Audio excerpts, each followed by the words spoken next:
From chapter 1 of Making It Big from Femi Otedola, this is the book. From Making It Big, Femi Otedola. These are the 5 things I learned from the book that I want you to go and get the book and also get this information. It will help you. It talks about resilience. It talks about fighting hard. It talks about so many things that you need to know. Let's go straight into the book. Chapter 1. One thing I learned from the book is that start with what you have, no matter how small. Otedola emphasizes that big success often begins with humble beginnings. He shares how his earliest ventures were small tasks, like cutting nails for his father's friend, yet they taught him the value of work and initiative. He started small. He was cutting the fingernails of his father's friends, and he was collecting money from them. That was how he got the business idea. That was how he realized that he can do something for money. My friend, no matter how small you are starting, just build the momentum. Focus on. Start small and dream big. No matter the phone you have, you can start with it. The pen that you have, you can start writing. The phone, you can use it to create a channel, use it to build something. Don't wait for the greater opportunity. Start with the small you have. He wasn't waiting for a big business to be handed to him. He started with the little opportunity that he has. He wasn't waiting for anybody. No. Why are you waiting for somebody? Why are you waiting for somebody to give you a lot of money, a huge amount of money to go and open a business and start something? Start with the small you have. That is how he started and build the momentum. That is how he started and started doing whatever he wanted to do. He started by cutting fingernails of his father's friends. He started small. You can start the business small and then grow it up to become a big business, a big company. Start with what you have. Don't wait for somebody to hand you a huge amount of money before you start.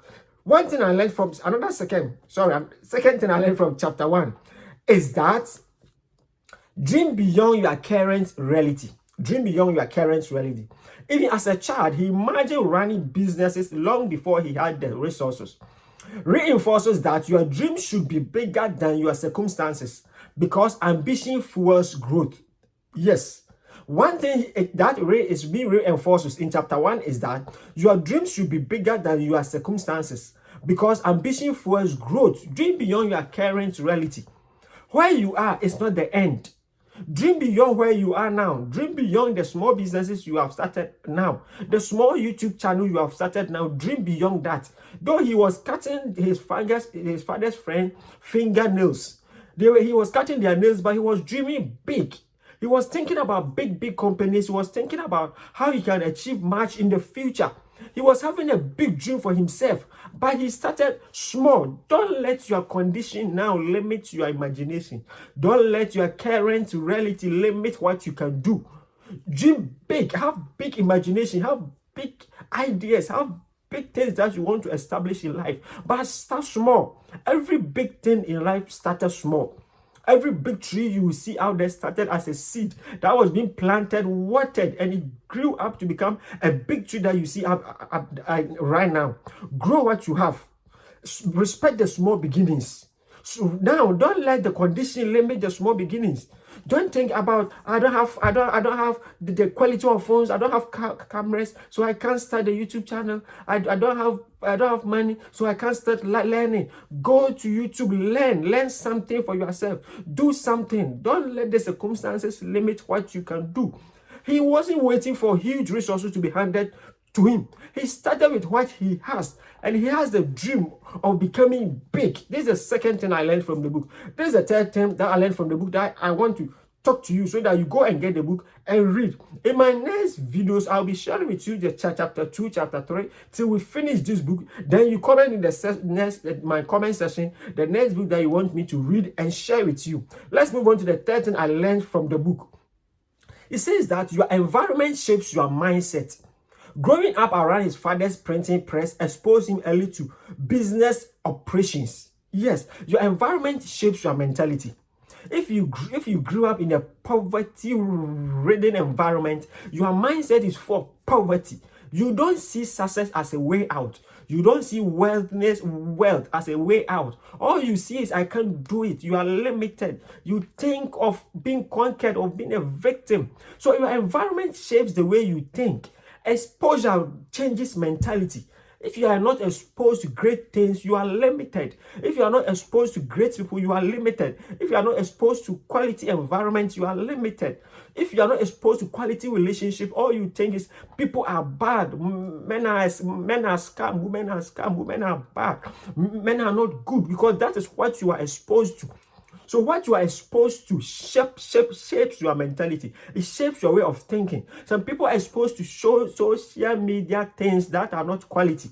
They are exposed to fake information. They are exposed to things that are not in conform with the rightful way of life. And because of that, they think wrongly.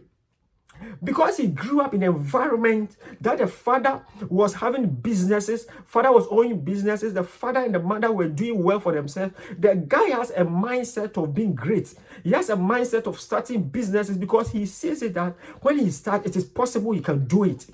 Your environment shapes you a lot. The people you roam with, the people that are your friends, it shapes whether you become great or not. If your friendship is polluted, change the friendship.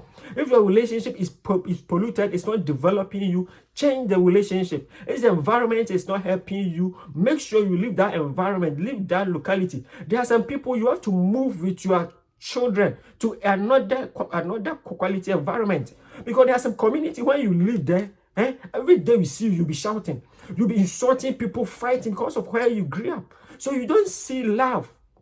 People don't even know love exists because of the environment they came from, because their mindset was being polluted with negativity, so they don't see positivity as a way out.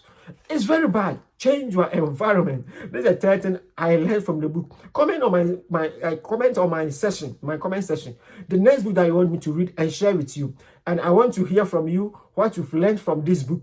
Let's move on to the fourth thing that I learned from the book. Family influence matters. Family influence matters, but so does following your path. Otedola reveals that not completing secondary school initially disappointed his mother, but his father encouraged his entrepreneurial spirit. The mother wanted him to go to school to become a big man in the job market. But because of the entrepreneurial spirit that his father has, it encouraged him to do it. The father allowed him, oh, you want to do business? You don't want to go to school, you want to do business? Then get to my printing press business and do it. The father exposed him to it. Let's not limit our children, our kids, of what they can do.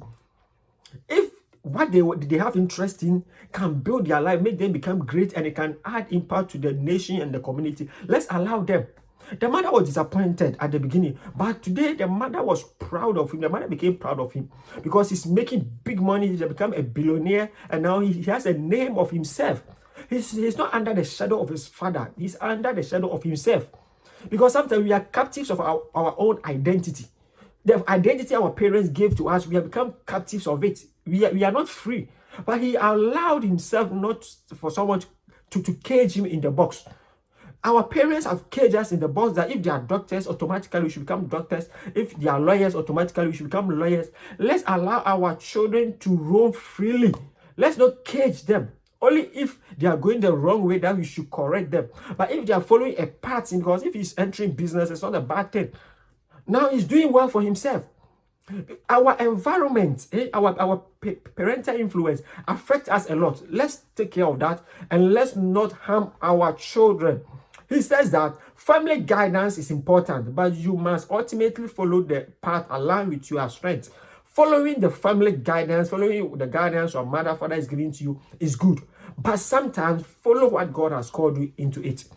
Let me ask you a question. If God calls your child to be a pastor and you are a lawyer, will you tell him to stop the pastoral job to go and be a lawyer?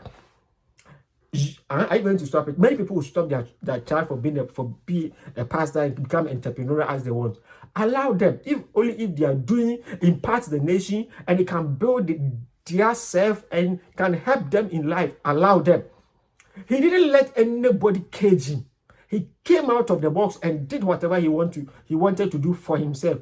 The last thing I learned from the book that I want to share with you. All this I'm talking about is in chapter 1. Chapter 1 of this book. My next video is going to be chapter 2. So we finish the book, because now I want to give to you back to back. I want to share many books I've read with you, because if I allow you, I know you don't read. I know you don't read, but I read and share with you. The last thing I learned from chapter 1 is that consistency and hard work build momentum. Consistency and hard work build momentum. That is why I've been consistent on my YouTube channel. If I'm not posting a long video, I'm posting short every now and then. I'm consistent. I'm building momentum. Be consistent in life. Some people, they are not consistent at all. They do one thing today. The time next time you see them doing will be the next month, will be 2 months time. No. Be consistent. Consistency build momentum. He says that, I'm talking about the chapter 1. It shows that his early habit, this is his early habit, working, learning, observing, created the foundation for his later success. The later success that he's gaining now, the momentum of money, the success, flying around, doing a lot of things, all was because in his childhood he was building momentum. He was consistent in working, in learning, in developing himself. He didn't become successful overnight. He built momentum through consistent effort from childhood. From childhood, he was building momentum. He was consistent. One business to another. When he started the loan lending business, from there he went to oil, gas. Yes, he got oil in gallons, and he'll be transporting it, selling to people. From there he went to engage the Nigerian petroleum, a whole lot. I'll come and share all this with you. I don't want to rush you through the book. This is chapter 1. So my friend, be consistent. If you have created a YouTube channel, be consistent in posting. If you are on a TikTok, you are creating something that is impacting the society, be consistent. If you are a student in college, be consistent in learning. If you're a businessman, be consistent in delivering quality products. If you're a businesswoman, be consistent. Be consistent in what you are doing. If you are saving every month, be consistent. That is what builds the momentum. If you are reading a book, you must be consistent in reading. That is what builds knowledge, abundant knowledge. We are ending here. We are ending here. I'll bring you the chapter 2 of this book in my next video. Comment, share, and let me know what you think about this book, and on the comment section. I'll be with you in my next episode. See you.